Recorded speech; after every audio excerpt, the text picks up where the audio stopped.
Welcome to this comprehensive scientific lecture on artificial intelligence applications in lab-on-a-chip technology. Over the next 16 minutes, we'll explore how AI is revolutionizing microfluidic diagnostics and analysis. First, let's establish what a lab-on-a-chip actually is. A lab-on-a-chip, or LOC, is a device that integrates one or several laboratory functions on a single integrated circuit of only millimeters to a few square centimeters in size. Here's a schematic representation of a typical lab-on-a-chip device. It contains microchannels for sample input, mixing chambers, detection zones, and analysis regions, all integrated on a single chip the size of a credit card. The key components include microfluidic channels with diameters ranging from 10 to hundreds of micrometers, optical or electrochemical sensors, and microactuators for fluid control. Traditional applications include point-of-care medical diagnostics, high-throughput drug screening, and environmental monitoring. These devices can perform complex laboratory procedures with sample volumes in the nanoliter to microliter range. Now here's where the challenge arises. Modern lab-on-a-chip devices generate enormous amounts of complex data. A single diagnostic test can produce thousands of data points from multiple sensors operating simultaneously. Imagine hundreds of sensors collecting data at millisecond intervals. You might have fluorescence intensity, electrical impedance, temperature, flow rate, and chemical concentration all being measured simultaneously. Traditional human analysis of this data is far too slow for real-time clinical decisions. A trained technician might take 30 minutes to analyze what an AI can process in seconds with higher accuracy. Let's explore the first major AI application: automated image analysis and cell counting. This is crucial for blood analysis, cancer detection, and pathogen identification. Here we see a microscopic image from a lab-on-a-chip containing red blood cells and white blood cells. A convolutional neural network can identify, count, and classify each cell type in milliseconds. Convolutional neural networks, or CNNs, are particularly effective because they can learn hierarchical features. Lower layers detect edges and textures, middle layers identify cell boundaries, and higher layers classify cell types. Well-trained models achieve accuracy exceeding 99%, significantly outperforming manual counting, which typically has error rates of 5 to 10%, especially with low contrast or overlapping cells. Training these networks requires data sets of thousands to millions of labeled images. Transfer learning from pre-trained networks like ResNet or VGG can reduce this requirement significantly. Let's do a quick back-of-envelope calculation to understand the computational advantage. Consider a typical blood cell count analysis. A human technician examining 500 cells at approximately 5 seconds per cell would take 2,500 seconds, which is about 42 minutes. An AI system processing 1,000 cells per second completes the same task in half a second. That's a speed-up factor of 5,000. This 5,000 times speed-up enables real-time diagnostics at the point of care, which is transformative for emergency medicine and remote healthcare settings. The second major application is droplet detection and tracking in digital microfluidics. This is essential for single-cell analysis and digital PCR. In digital microfluidics, individual droplets containing single cells or molecules flow through microchannels. Each droplet must be tracked, its size measured, and its contents analyzed. Each droplet acts as an independent microreactor. Precise tracking is critical because droplets can merge, split, or change composition as they move through the device. Object detection algorithms like YOLO or faster RCNN can track thousands of droplets simultaneously in real time, maintaining identity even when droplets temporarily overlap or leave the field of view. This capability is revolutionary for single-cell genomics, where each droplet contains one cell, and for high-throughput drug screening, where each droplet tests a different compound concentration. The third application involves predictive modeling using machine learning to interpret sensor data and make diagnostic predictions. Here's a simplified neural network architecture. Multiple sensor inputs feed through hidden layers that learn complex patterns, ultimately producing a diagnostic output such as disease present or absent. Input features might include fluorescence intensity at multiple wavelengths, electrical impedance measurements, flow rates, temperature profiles, and temporal patterns over the measurement period. The output could be a disease probability score, pathogen identification with confidence intervals, or quantitative concentration measurements of biomarkers or chemical analytes. Let me give you a concrete example. Early sepsis detection. Sepsis is a life-threatening condition where rapid diagnosis is critical, with mortality increasing by 7 to 8% for every hour of delayed treatment. A blood sample enters the lab on a chip, which measures inflammatory markers, white blood cell counts, and bacterial indicators.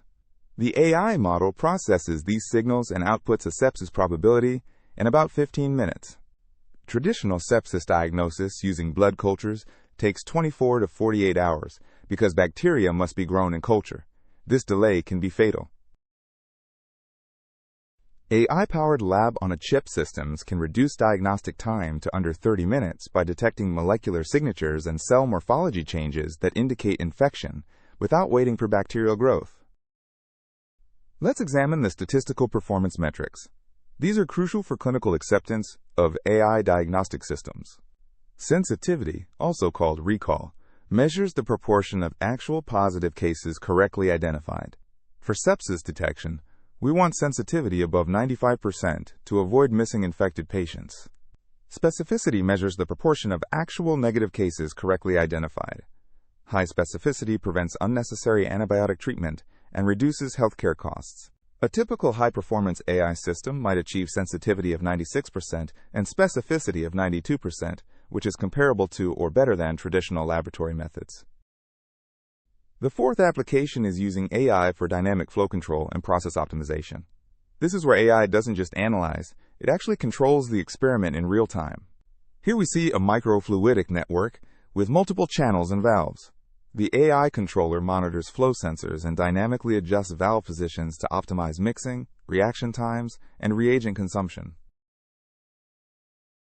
Reinforcement learning algorithms learn optimal control policies by trial and error.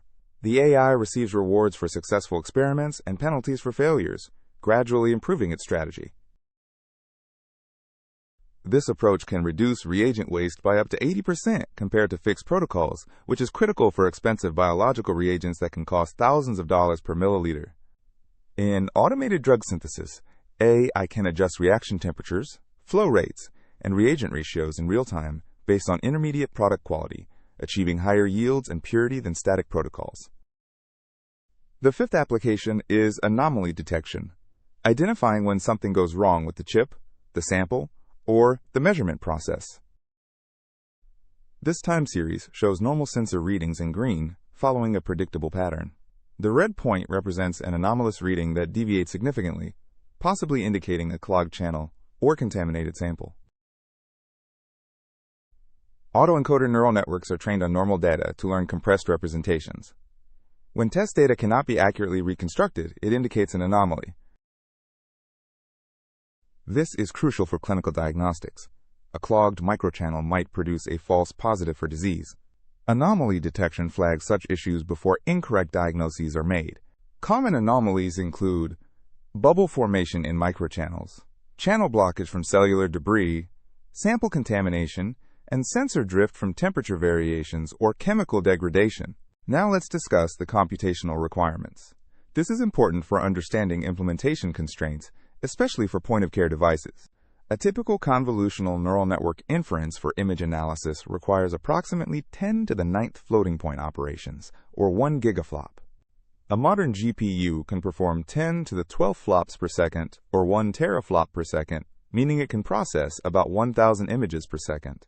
However, embedded systems suitable for portable lab-on-a-chip devices might only achieve 10 to the 9th flops per second, processing about 1 image per second, which is still adequate for most diagnostic applications. Edge AI implementations using specialized chips like Google's Edge TPU or NVIDIA Jetson enable portable, battery-powered lab-on-a-chip systems that can operate in resource-limited settings without cloud connectivity. Power consumption for edge inference typically ranges from 2 to 10 watts, allowing several hours of operation on standard battery packs, which is sufficient for field deployment. An important consideration is data handling and privacy, especially for medical diagnostics involving sensitive patient information. For medical applications, on-device AI processing means patient data never leaves the device, ensuring HIPAA compliance and protecting privacy. Results are generated locally without cloud upload. On-device processing eliminates risks associated with data transmission and storage, including interception, server breaches, and unauthorized access by third parties. Federated learning allows models to improve across multiple devices by sharing only model updates, not patient data. Each device trains on local data, and only the learned parameters are aggregated centrally. The sixth application involves multiparameter optimization for experimental design. Lab-on-a-chip experiments often have dozens of adjustable parameters. This represents a multidimensional parameter space. Traditional grid search would require testing every combination, which is computationally prohibitive. AI uses intelligent search strategies. Bayesian optimization uses probabilistic models to predict which parameter combinations are most likely to yield good results, focusing experimental effort on promising regions of the parameter space. This typically reduces the number of required experiments from hundreds to tens, saving weeks of laboratory time and thousands of dollars in reagent costs. This is critical for personalized medicine, where treatment protocols must be optimized for individual patient physiology, genetic profiles, and drug metabolism characteristics. Let's examine a real-world case study. AI-powered lab-on-a-chip systems for COVID-19 detection, developed during the pandemic. These systems combine reverse transcription loop-mediated isothermal amplification with AI-powered fluorescence analysis to detect viral RNA in 15 minutes with 95% accuracy. The AI component is crucial for distinguishing COVID-19 from other respiratory viruses like influenza, RSV, and common cold coronaviruses, which produce similar symptoms but require different treatments. These portable systems have been deployed in airports for traveler screening, nursing homes for outbreak prevention, and remote clinics lacking access to centralized laboratory facilities. Cost analysis shows approximately $5 per test for the lab-on-a-chip system versus $100 for traditional laboratory PCR, representing a 20-fold cost reduction. Despite these advances, there are significant challenges and limitations that must be acknowledged for scientific rigor. For rare diseases, obtaining sufficient training data is extremely difficult. A disease affecting 1 in 100,000 people might have only a few hundred documented cases worldwide, insufficient for deep learning. Regulatory approval for AI medical devices is complex. The FDA requires extensive validation studies, and the black box nature of deep learning makes it difficult to explain decisions to regulators. Models trained on one population may not generalize to others due to genetic differences, environmental factors, or variations in disease presentation across ethnic groups and geographic regions. AI systems can be vulnerable to adversarial attacks, where small, intentional perturbations to input data cause incorrect classifications, which is concerning for security-critical applications. Let me outline solution strategies being developed to address these challenges.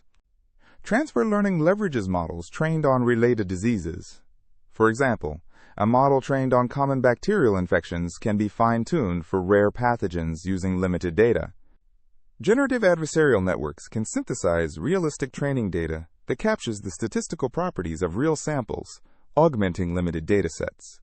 Explainable AI techniques like SHAP values and attention maps show which input features influence decisions, providing transparency required for regulatory approval and clinical trust. Ensemble methods combining multiple models with different architectures improve robustness against adversarial attacks and increase overall reliability. Looking toward the future, several exciting directions are emerging in this field. Integration with wearable devices for continuous health monitoring represents a major opportunity. Imagine a patch that continuously samples interstitial fluid and uses AI to detect infections before symptoms appear. Closed-loop therapeutic systems where lab-on-a-chip devices not only diagnose, but also deliver personalized drug doses in response to real-time biomarker measurements. Multimodal AI combining microscopic imaging, genomic sequencing, and electrochemical sensors on a single chip to provide comprehensive molecular diagnostics. Quantum machine learning algorithms may eventually enable analysis of complex biomolecular interactions that are intractable for classical computers, though this remains highly speculative. Let's conclude with a quantitative assessment of the impact AI is having on lab-on-a-chip technology. Diagnostic time has been reduced from 48 hours to 15 minutes in some applications, a 200-fold improvement. Cost per test has dropped from $100 to $5, a 20-fold reduction enabling deployment in low-resource settings. Accuracy has improved from 85% to 99%, a 14 percentage point increase that dramatically reduces misdiagnoses. Sample throughput has increased from 50 to 5,000 samples per day, a 100-fold improvement enabling population-scale screening. Market projections estimate the AI-powered lab-on-a-chip sector will reach $15 billion by 2030, driven by demand for point-of-care diagnostics and personalized medicine. We must also address important ethical considerations that arise with these powerful technologies. Ensuring equitable access is paramount. These technologies should not exacerbate healthcare disparities by being available only to wealthy populations or developed nations. Algorithmic bias can occur if training data lacks diversity. Models must be validated across ethnic groups, age ranges, and geographic regions to ensure fair performance. Informed consent requires explaining to patients that AI is involved in their diagnosis, what data is collected, how decisions are made, and what the limitations are. Clear responsibility assignment for diagnostic errors is essential. Is the device manufacturer liable? The AI developer? The healthcare provider? Legal frameworks are still evolving. Let me provide some technical details on how AI is actually integrated into lab-on-a-chip systems. The system architecture typically includes analog sensors, a microcontroller for signal conditioning and analog-to-digital conversion, and a specialized AI chip for neural network inference. Communication between components uses standard protocols like I2C or SPI for sensor data transfer, with data rates of 1 to 10 megabits per second, sufficient for most applications. End-to-end latency from sensor reading to AI inference result is typically 10 to 100 milliseconds, fast enough for real-time control and immediate diagnostic feedback. Model compression techniques like quantization, pruning, and knowledge distillation reduce memory requirements from hundreds of megabytes to just a few megabytes, enabling deployment on resource-constrained embedded systems. Calibration and quality control are critical for maintaining diagnostic accuracy over time. Devices require regular recalibration using certified reference standards. For example, fluorescence sensors must be calibrated monthly using standard fluorophores of known concentration. Some advanced chips include built-in calibration samples that can be automatically measured before each test to verify system performance and correct for drift. Statistical process control algorithms monitor performance trends over thousands of tests, detecting gradual degradation before it affects accuracy and triggering maintenance alerts. Let's make a final direct comparison between AI-powered lab-on-a-chip systems and traditional laboratory methods. This comparison shows the dramatic advantages of AI-powered lab-on-a-chip systems across all key metrics: time, cost, sample requirements, expertise needed, and location flexibility. Let me summarize the key concepts we've covered in this lecture. First, AI enables real-time analysis of the complex high-dimensional data generated by modern lab-on-a-chip devices, which is impossible with traditional methods. Second, applications span three domains: diagnostic analysis for disease detection, dynamic control of microfluidic processes, and experimental optimization. Third, AI performance exceeds human capabilities in both speed and accuracy, with improvements of 2 to 3 orders of magnitude in processing time. Fourth, significant challenges remain, particularly in obtaining sufficient training data for rare conditions and navigating complex regulatory approval processes. Finally, future directions point toward integration with wearable continuous monitoring and closed-loop, personalized therapy systems. In conclusion, the integration of artificial intelligence with lab-on-a-chip technology represents a paradigm shift in medical diagnostics and chemical analysis. This technology has the potential to democratize access to advanced diagnostics, bringing laboratory-quality testing to remote clinics, developing nations, and home healthcare settings. It enables precision medicine at the point of care, where treatment decisions can be made immediately based on individual patient molecular profiles. Success requires deep interdisciplinary collaboration between microfluidics engineers, machine learning researchers, medical professionals, and regulatory experts. Thank you for your attention. This emerging field offers exciting opportunities for research and development, that will significantly impact global health in the coming decades.